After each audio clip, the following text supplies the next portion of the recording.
అందరికీ వందనాలు చెల్లించుకుంటున్నాం. కొద్ది నిమిషాలు మనము దేవుని వాక్యాలను మనం ధ్యానం చేసి దేవుని మేలును మనం పొందుకుందాం. పరిశుద్ధ గ్రంథములో నుండి కొన్ని మాటలు మనము జ్ఞాపకము చేసుకుందాం. ఒక అరగంట సమయాన్ని మనము వాక్యానికి మనము అప్పగించుకుందాం.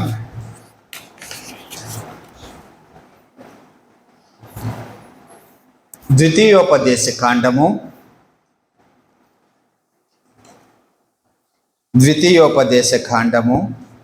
5వ అధ్యాయము 10వ వచనం.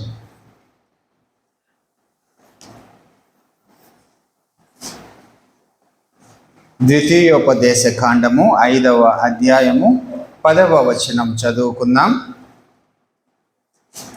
నన్ను ప్రేమించి నా ఆజ్ఞలను గైకొను వారి విషయములో 1000 తరముల వరకు కరుణించువాడనై ఉన్నాను.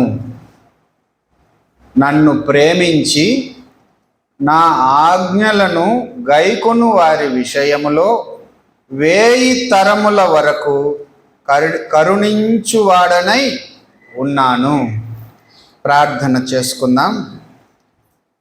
ప్రేమ కలిగిన దేవ, పరిశుద్ధుడా, మీకు స్తోత్రాలు, వందనాలయ్యా. మీ సన్నిధిలో అర్హత లేనివాడను నిలువబడడానికి కూడా ప్రభువా, అయినప్పటికీ మీ సన్నిధిలో నన్ను నిలువబెట్టినందులకు మీకు స్తోత్రాలు, వందనాలు చెల్లించుకుంటున్నాను. పరిశుద్ధ గ్రంథములోని మీరు మాకు ఇచ్చినటువంటి వాక్యములను చదివి అర్థం చేసుకోవడానికి నాకు సహాయం చేసి మీ యొక్క ఆత్మీయమైనటువంటి సంగతులు మీరు మాకు ఏ సంగతులను మా కొరకు ఉద్దేశించారో, మా మేలు కొరకు, మా కుటుంబాల శ్రేయస్సు కొరకు మీరు మా కొరకు రాయించినటువంటి గ్రంథములోని మాటలను మేము చదువుతుండగా మాతో మీరు మాట్లాడి దీవెనను దిద్దుబాటును దయచేయమని మా ప్రభువు, మా రక్షకుడు, తిరిగి రానై ఉన్నటువంటి యేసు ప్రభు నామమున ప్రార్థించి అడిగి వేడుకొనుచున్నాము తండ్రి, ఆమెన్. ప్రియమైన వార్లరా, ద్వితీయోపదేశ కాండములో మనము చదువుకున్నటువంటి ఒక వాక్యములో దేవుణ్ణి ప్రేమించి ఆయన ఆజ్ఞలను గైకొను వారి విషయములో 1000 తరముల వరకు కరుణించువాడనై ఉన్నాను అంటున్నాడు ప్రభు. ఆయనను ప్రేమించి అని మనం చూస్తున్నాం. ప్రేమించడము మన పరిశుద్ధ గ్రంథమే మన ప్రభువు మనలను ప్రేమించి వ్రాయించి ఇచ్చినటువంటి గ్రంథం. మన ప్రభువు మనలను ప్రేమించి మన కొరకు వ్రాయించినటువంటి ఈ గ్రంథం. నన్ను ప్రేమించి అని మనకు ఇక్కడ ఈ వాక్యంలో చూస్తున్నాం. ప్రేమించడం అంటే ఏమిటయ్యా అమ్మా? ప్రేమించడం అంటే యోహాను సువార్త కాదు, మొదటి యోహాను పత్రికలో 5వ అధ్యాయం 3వ వచనంలో ఒక మాటను చూస్తే, మనమాయన ఆజ్ఞను గైకొనుటయే దేవుణ్ణి ప్రేమించుట. ప్రేమించడం అంటే ఆయన ఆజ్ఞలను గైకొనడమే ప్రేమించుట అని మనకు యోహాను భక్తుడు రాసినటువంటి మాటల్లో చూస్తున్నాం. 2వ యోహానులో కూడా ఇదే మాట మనకు భక్తుడు రాయించాడు. మొదటి అధ్యాయము 6వ వచనములో మనం ఆయన ఆజ్ఞల ప్రకారము నడుచుటయే ప్రేమ,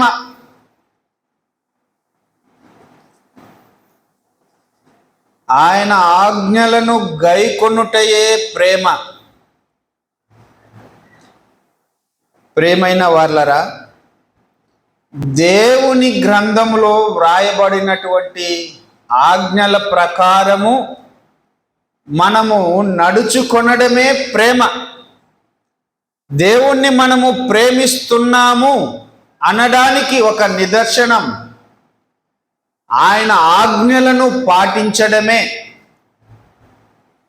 జ్ఞాపకం పెట్టుకోవాలి, ఆయన మాట వినడమే ఆయన్ను ప్రేమించడం.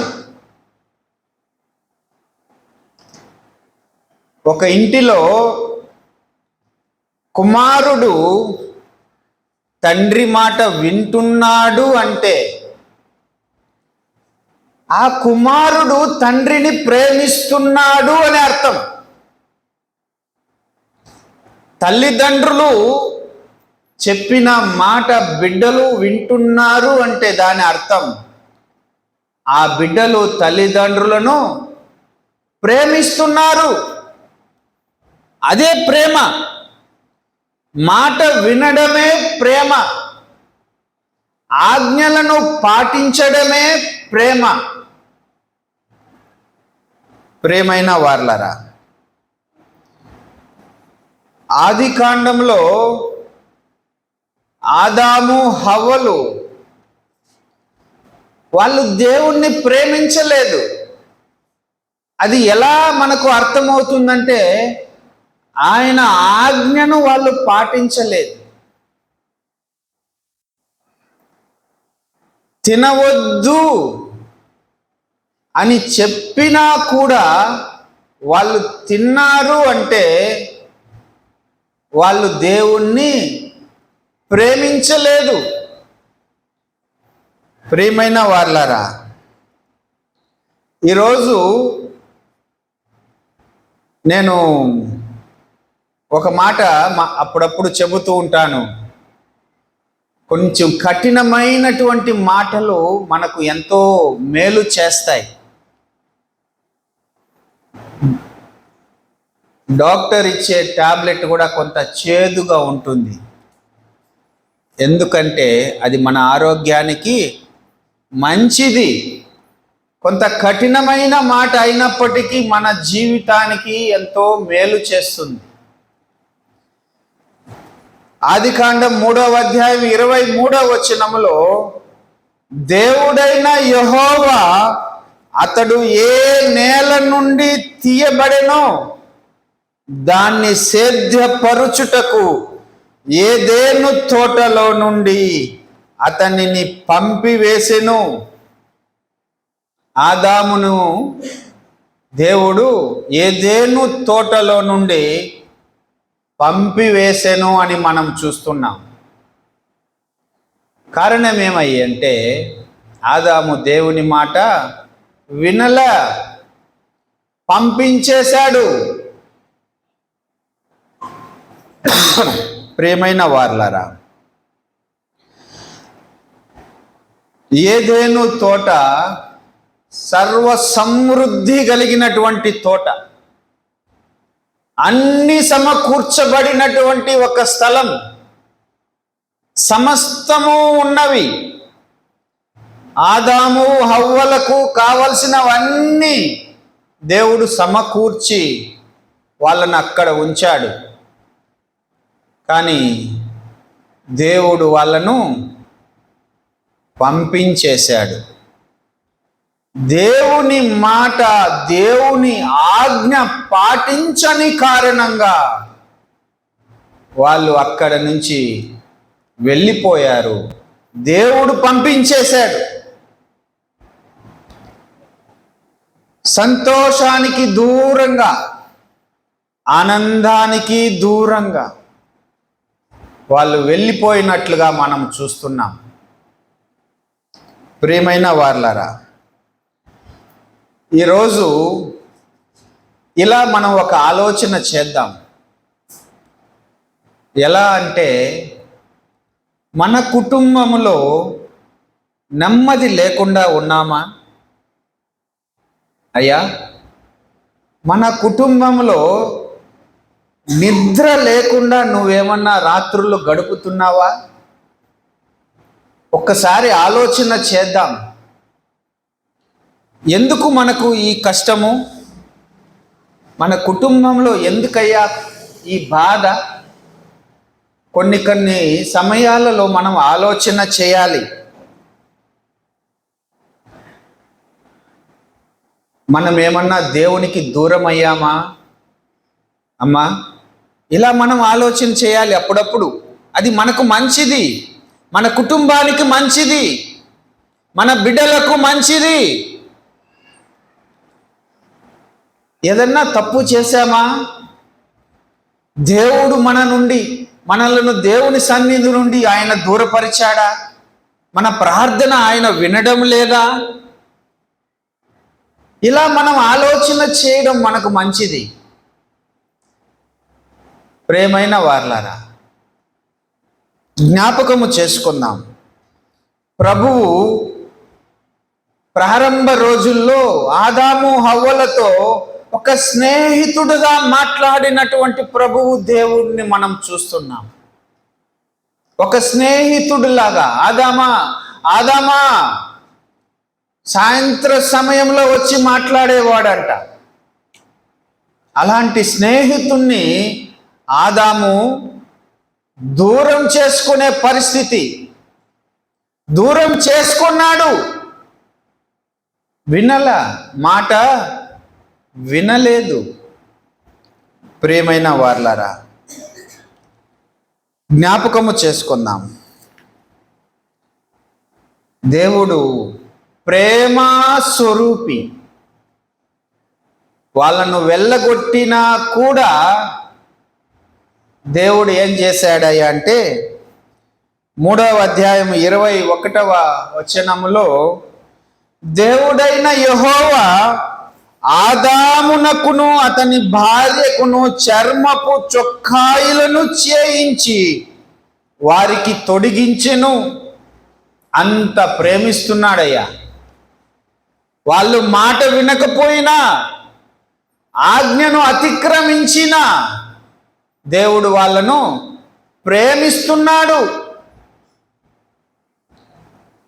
చర్మపు చొక్కాయిలు వాళ్లకు తొడిగించాడు. ప్రియమైన వారలారా, జ్ఞాపకము చేసుకున్నాం. స్నేహితుడుగా ఉన్నటువంటి దేవుణ్ణి వాళ్ళు దూరం చేసుకున్నారు. ఆయన నిత్యము వాళ్ళతో మాట్లాడే ఆ అనుభవం, ఆ సాన్నిహిత్యం వాళ్ళు కోల్పోయినారు. వాళ్ళ యొక్క అవిధేయత. ప్రియమైన వారలారా, జ్ఞాపకము చేసుకుందాం. వాళ్ళు దేవుని మాటలు వినలేదు అని మనము జ్ఞాపకం పెట్టుకోవాలి. యోహాను సువార్తలో 15వ అధ్యాయములో 14వ వచనములో, నేను మీకు ఆజ్ఞాపించు వాటిని చేసిన ఎడల మీరు నా స్నేహితులై ఉందురు అంటున్నాడు. నేను మీకు ఆజ్ఞాపించు వాటిని చేసిన ఎడల మీరు నా స్నేహితులై ఉందురు. స్నేహితుడు అంటే మనతో అన్నీ పంచుకునేవాడు. ఏమ్మా, ఎవరు పంచుకోరమ్మా అంతకు మించి సంగతులు ఒక మనిషి జీవితంలో. స్నేహితుడు కన్నా వివరంగా, మనస్ఫూర్తిగా, మనస్సు విప్పి మాట్లాడేవాడు. అయ్యా, ఎవరైనా ఉన్నారా? అడుగుతున్నా, మనకందరికీ స్నేహితులు ఉంటారు. స్నేహితుడు కంటే ఎక్కువగా తల్లిదండ్రులు కూడా మాట్లాడలేరు. వాళ్ళు కూడా కొన్ని మాత్రమే మాట్లాడగలరు. కానీ ప్రభువు అంటున్నాడు, నేను మీకు ఆజ్ఞాపించు వాటిని చేసిన ఎడల మీరు నా స్నేహితులై ఉందురు. జ్ఞాపకము చేసుకుందాం, దేవుడే మనకు స్నేహితుడుగా ఉంటాడు. సర్వశక్తిమంతుడే మనతో ఉంటాడు, ఒక స్నేహితుడుగా.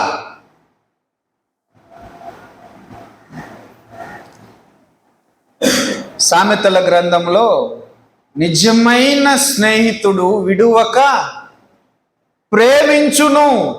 విడువక ప్రేమించే స్నేహితుడు మన ప్రభు. మనము చేయవలసింది ఒకటయ్యా, ఆయన ఆజ్ఞాపించిన వాటిని చేయాలి. ఆయన ఆజ్ఞాపించినవి వదిలేసి మనం వేరే వేరే చేస్తున్నాం, అవి వదిలేస్తున్నాం, అవి మరిచిపోతున్నాం. ప్రియమైన వారలారా, జ్ఞాపకము చేసుకుందాం. మత్తయి సువార్త 15వ అధ్యాయంలో 17వ వచనంలో ప్రభువు ఒక మాట చెప్పాడు. ఏం చెప్పాడంటే, నోటిలోనికి పోవునదంతయు కడుపులో బడి బహిర్భూమిలో విడువబడును, గాని నోట నుండి బయటికి వచ్చునవి హృదయములో నుండి వచ్చును. ఇవే మనుష్యుని అపవిత్రపరచునని మీరు గ్రహింపరా అంటున్నాడు. మనము తినేటివి మనల్ని అపవిత్రపరచువంట. నోట నుండి బయటికి వచ్చునవి హృదయములో నుండి వచ్చును. ఇవే మనుష్యుని అపవిత్రపరచునని మీరు గ్రహింపరా? మనము జ్ఞాపకం పెట్టుకోవాలి, మన నోటిలో నుండి వచ్చేటివి మనల్ని అపవిత్రపరుస్తాయి, మనకు కీడు చేస్తాయి. ప్రియమైన వారలారా, మనము ఏమి తింటున్నామా అన్నది కాదు, మనము ఏమి మాట్లాడుచున్నామా. ఒక 10 రోజులకు ముందు మా అమ్మ, నా తల్లి, ఫోన్లో మాట్లాడుతున్నది. ఆ ఊరిలో, మా ఊరు ఒక 50 కుటుంబాలు ఉంటాయి. మా అమ్మ ఒంటరిగా ఉంటుంది, 10 సంవత్సరాలుగా ఒంటరిగా ఉంది. ఆ ఊరిలో కొందరు మా అమ్మకు సహాయం చేస్తూ ఉంటారు. ఆమె ఒంటరిగా ఉంటుంది. ఒక మామిడి తోపులో ఒక ఇల్లు ఉంది. ఆ ఇంటిలో ఒకరోజు వేరే ఒక బంధువులతో మాట్లాడుతున్నది. వాళ్ళ చెల్లి వచ్చింది, మా అమ్మకు చెల్లి వచ్చింది. ఆ విషయము ఫోను కట్ చేయకుండా వాళ్ళ చెల్లితో మాట్లాడుతుంది, ఆ ఊరిలోని విషయాలు మాట్లాడుతుంది. ఫోన్లో ఎవరైతే లైన్లో ఉన్నారో వాళ్ళ గురించి మాట్లాడుతుంది. వాళ్ళ చెల్లి మాట్లాడుతుంది, ఈమె మాట్లాడుతుంది, వాళ్ళు వింటున్నారు. వాళ్ళ విషయాలు మనకెందుకమ్మా అని నేను చాలాసార్లు చెప్పాను. నీ బ్రతుకు నువ్వు చూడు, నీ జీవితం నువ్వు చూడు. ప్రియమైన వారలారా, వీళ్ళ విషయాలన్నీ వాళ్ళు వింటున్నారు. ఒక అరగంట తర్వాత అర్థమైంది ఏం జరిగిందో. ఎవరు సహాయం చేయడం లేదు, ఇప్పుడు ఎవరు స్పందించడం లేదు మా అమ్మకి. ఆమె చెప్పిన విషయమే నేను చెబుతున్నాను. ప్రియమైన వారలారా, మన నోటిలో నుండి వచ్చే మాటలు మనలను అపవిత్రపరుస్తాయి. కీడు, దానివల్ల నష్టము. ప్రభువు చెప్పాడు, మనకు ముందుగానే చెప్పాడు మన ప్రభువు, నీ నోటిలోనికి పోవునదంతయు కడుపులో బడి బహిర్భూమిలో విడవబడును గాని నోట నుండి బయటకు వచ్చినవి హృదయములో నుండి వచ్చును, ఇవే మనుష్యుని అపవిత్రపరచునని మీరు గ్రహింపరా అంటున్నాడు. ప్రియమైన వారలారా, యోబు గ్రంథంలో యోబు స్నేహితుడు ఎలీఫజ్ అనే ఒక స్నేహితుడు ఒక మాట చెప్పిన మాట వ్రాయబడి ఉన్నది. యోబు 15:5లో నీ మాటల వలన నీ పాపము తెలియబడుచున్నది అంటున్నాడు. మన మాటల వలన మనం ఎలాంటి వాళ్ళము, మన పాపము కూడా కనిపిస్తుందంట. యోబుతో అంటున్నాడు, యోబు గురించి, నీ మాటల వలన నీ పాపము తెలియబడుచున్నది అంటున్నాడు. వంచకుల పలుకులు నీవు పలుకుచున్నావు అంటున్నాడు. ప్రియమైన వారలారా, యోబు గురించి వాళ్ళ స్నేహితుడు చెప్పినాడు ఈ మాటలు. మనకు యోబు చాలా ఉన్నతంగా మనకు గ్రంథంలో చూస్తున్నాం. కానీ వాళ్ళ స్నేహితుడు అంటున్నాడు, నీవు నీ మాటల వలన నీ పాపము తెలియబడుచున్నది అంటున్నాడు. జ్ఞాపకము చేసుకున్నాం, మన మాటలు, మన నోటిలో నుండి వచ్చే మాటలు ఎలా ఉండాలి అని మనకు ప్రభువు చెప్పినటువంటి వాక్యాన్ని మనము జ్ఞాపకం పెట్టుకున్నాం. ప్రియమైన వారలారా,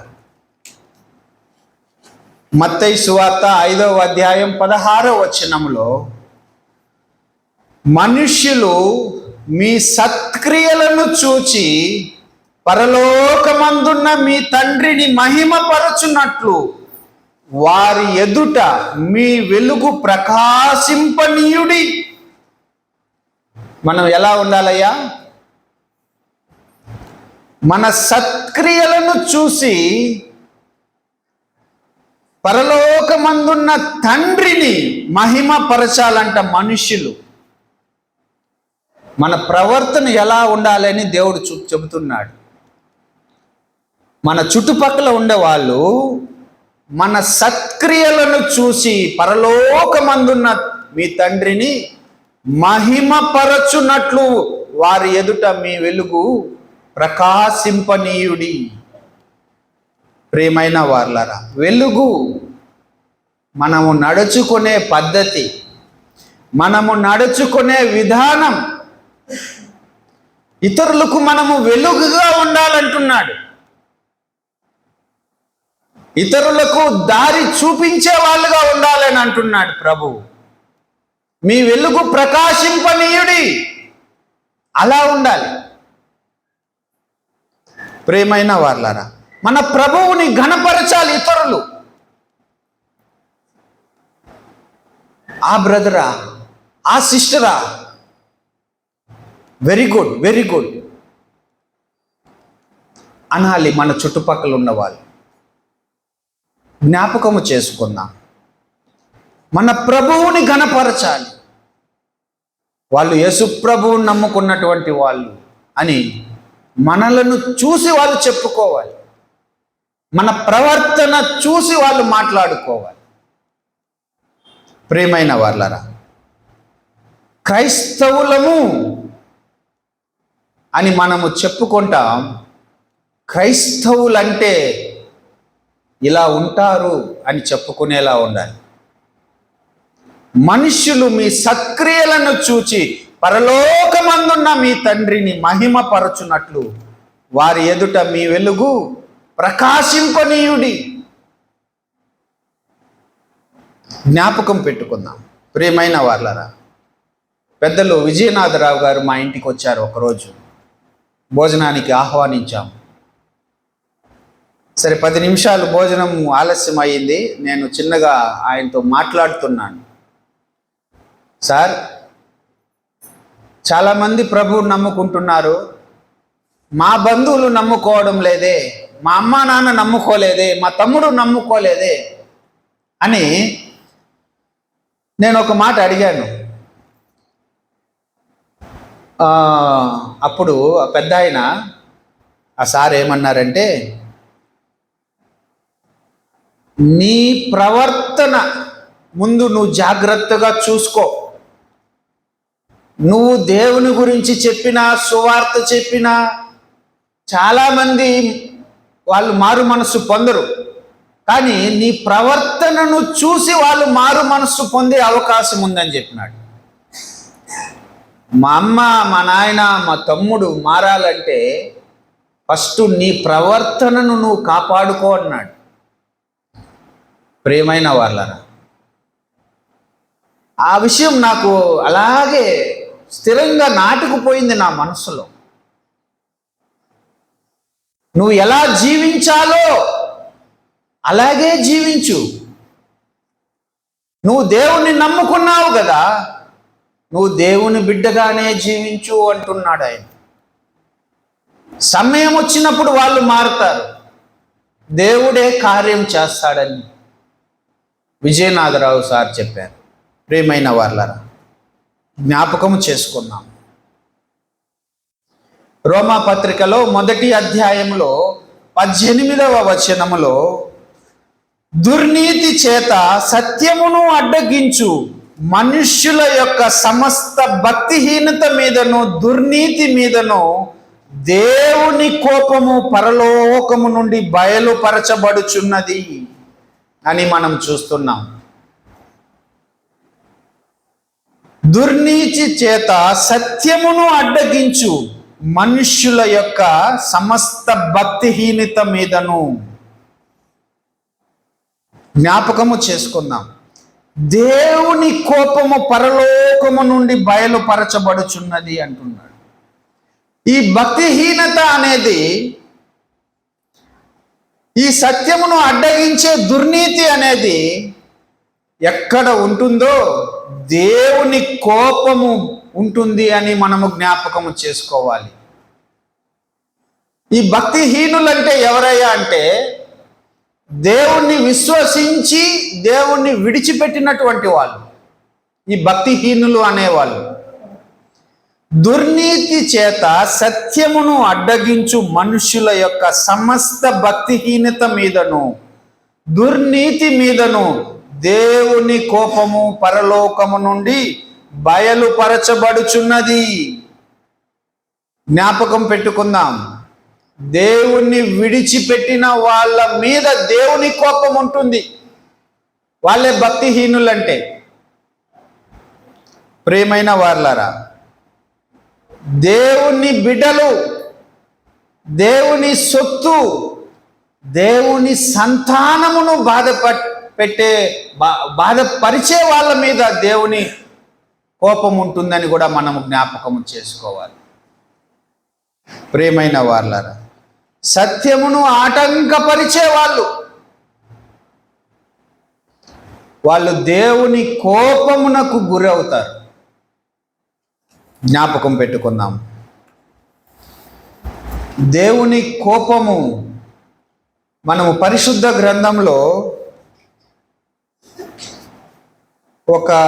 ఒక వాక్యమును మనము జ్ఞాపకము చేసుకుంటే, మత్తయి సువార్త 7వ అధ్యాయం 22వ వచనములో, ఆ దినమందు అనేకులు నన్ను చూచి, ప్రభువా ప్రభువా, మేము నీ నామమున ప్రవచింపలేదా? నీ నామమున అనేకమైన అద్భుతములు చేయలేదా అని చెప్పుదురు. ప్రశ్నిస్తున్నారు ఇక్కడ కొందరు. క్వశ్చన్ మార్క్స్ ఉన్నాయి ఇక్కడ. ఎవరు ఈ కొందరు? అయ్యా, ఎవరు ఈ కొందరు? దేవుని నమ్ముకున్న వాళ్ళే, దేవుని బిడ్డలని చెప్పుకున్నటువంటి వాళ్ళే వీళ్ళు. అనేకులంట, కొందరు కూడా కాదు, అనేకులు. ఆ దినమునందు అనేకులు నన్ను చూచి ప్రశ్నిస్తున్నారు దేవుణ్ణి. ప్రియమైన వార్లరా, ప్రభు అంటాడు, నేను మిమ్మును ఎన్నడూ ఎరుగను. ఎందుకు ఎరుగను అంటున్నాడు? అక్రమము చేయువారలారా, నా యొద్ద నుండి పొండని వారితో చెప్పుదును. అక్రమము చేయువారలారా, నా యొద్ద నుండి పొండి అని వారితో చెప్పుదును. మనం ఆలోచన చేయవలసిన విషయం ఏమిటంటే, దేవుణ్ణి మనము ప్రశ్నించకూడదు. దేవుణ్ణి మనము ప్రశ్నించకూడదు. ప్రశ్నించే వాళ్ళు గర్వ హృదయము గలవాళ్ళు. ప్రశ్నించే వాళ్ళు గర్వము కలిగినటువంటి వాళ్ళు. అక్రమము చేయు వాళ్ళతో పోలుస్తున్నాడు ప్రభు. నేను మిమ్మల్ని చూడనే లేదు అంటున్నాడు. దేవుణ్ణి ప్రశ్నించకూడదు. అమ్మా అయ్యా, మనము దేవుణ్ణి ప్రాధేయపడే వాళ్ళుగా ఉండాలి. దేవుని సన్నిధిలో మొర్రపెట్టే వాళ్ళుగా మనం ఉండాలి. ప్రియమైన వార్లారా, ఆది కాండంలో కూడా కయీను మనము జ్ఞాపకము చేసుకుంటే 4వ అధ్యాయంలో 5వ వచనం, 6వ వచనం, 7వ వచనంలో మనం చూస్తే, కయీనుకు మిక్కిలి కోపము వచ్చి అతడు తన ముఖము చిన్నబుచ్చుకొనగా యెహోవా కయీనుతో, నీకు కోపమేలా? కోపం వచ్చిందంట కయీనుకి. నీకు కోపమేలా? ముఖము చిన్నబుచ్చుకొని ఉన్నావేమి అని అంటాడు దేవుడు. కానీ కయీను యొక్క అర్పణ దేవుడు అంగీకరించలా. ఆయన హృదయం బాగలేదు. కయీను హృదయము గర్వము చూస్తున్నాడు దేవుడు కయీనులో. ప్రియమైన వార్లారా, జ్ఞాపకము చేసుకుందాం. విశ్వాసులమైనటువంటి మనలో కోపము అనేటువంటి ఒక లక్షణము ఉండకూడదు అని మనము జ్ఞాపకము చేసుకోవాలి. కోపము దేవుణ్ణి దూరపరుస్తుంది, దూరము చేస్తుంది అని మనము జ్ఞాపకము చేసుకోవాలి. ప్రియమైన వార్లారా, జ్ఞాపకం పెట్టుకుందాం. యోబు గ్రంథంలో యోబు భార్య ఒక మాట అంటుంది. 2వ అధ్యాయం 9వ వచనంలో అతని భార్య వచ్చి, నీవు ఇంకనూ యథార్థతను వదలక ఉందువా? దేవుణ్ణి దూషించి మరణము కమ్మనెను. యోబు భార్య. అందుకతడు, మూర్ఖురాలు మాటలాడునట్లు నీవు మాటలాడుచున్నావు. మనము దేవుని వలన మేలు అనుభవించుదమా? కీడును మనము అనుభవింప తగదా అనెను. ఈ సంగతులలో ఏ విషయమందును యోబు తన నోటి మాటతోనైనను పాపము చేయలేదు.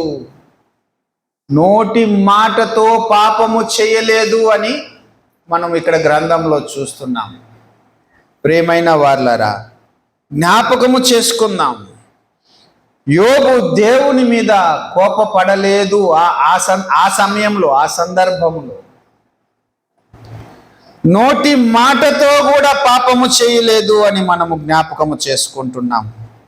ప్రియమైన వార్లారా, 1వ అధ్యాయంలో యెహోవా ఇచ్చెను, యెహోవా తీసుకుని పోయెను, యెహోవా నామమునకు స్తుతి కలుగును గాక అంటున్నాడు.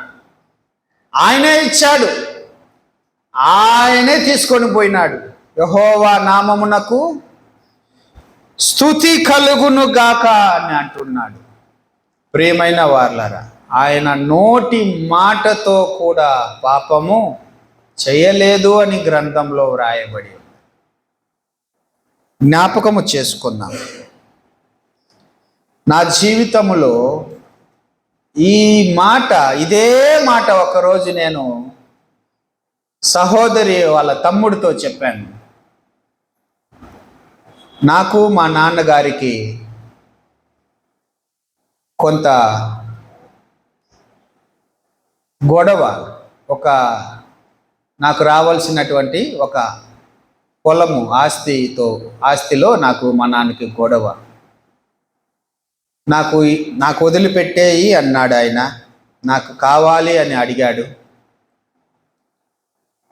ఎవరికీ చెప్పలేదు. ఆ రోజు ఒక మీటింగ్ ఏర్పాటు చేశారు. ఆమెకు కూడా చెప్పలేదు, నా భార్యకు కూడా చెప్పలేదు. ఆ మీటింగ్కి వెళ్ళాను.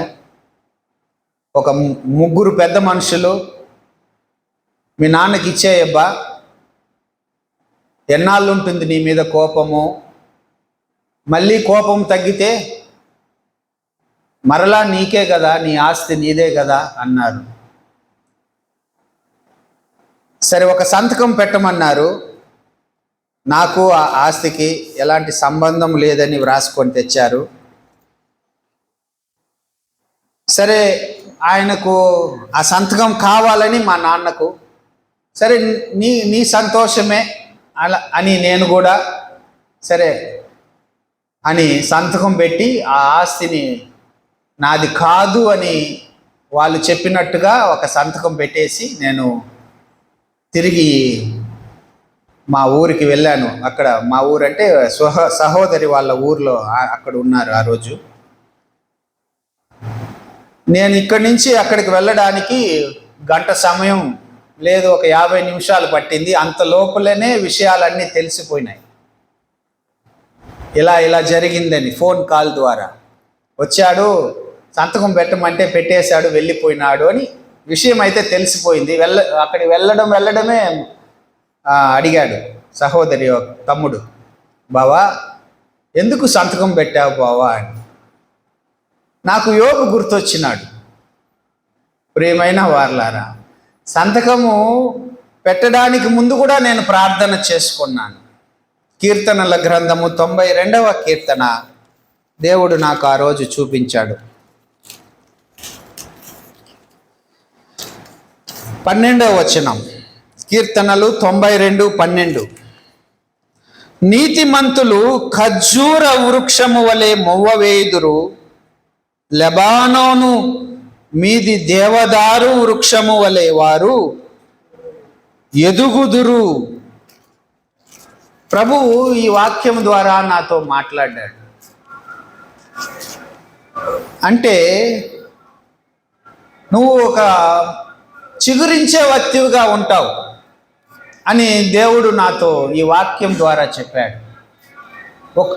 ఒకవేళ ఈరోజు కొంత పోగొట్టుకున్నా మళ్ళా నీకు ఆ సమృద్ధి, ఎదుగుతావు, పెరుగుతావు అని దేవుడు నాకు ఈ వాక్యం ద్వారా చెప్పాడు. నేను ఒక మాట చెప్పాను, ఆయనే ఇచ్చాడు, అది నా తండ్రి సంపాదించింది, వారసత్వంగా నాకు వచ్చింది, ఆయనే తీసుకున్నాడు. యోబు అన్నాడు, యెహోవా ఇచ్చెను, యెహోవా తీసుకొని పోయెను. ఈ మాటే నేను చెప్పాను. బామర్ది, బైబిల్లో ఒక ఆయన ఉన్నాడు యోబు. సమస్తము ఒకానొక రోజు ఆయనది కోల్పోతాడు. అలాగే ఆయన ఇచ్చాడు, కొన్ని రోజులు ఇచ్చాడు, మళ్ళీ తీసుకొనేసినాడు. ప్రియమైన వారలారా, జ్ఞాపకము చేసుకుందాం. ప్రభువు నన్ను మరచిపోలేదు. ద్వితీయోపదేశ కాండంలో ఒక మాట జ్ఞాపకము చేసుకొని మనము ముగించుకుందాం. 28వ అధ్యాయము, ద్వితీయోపదేశ కాండము 28వ అధ్యాయము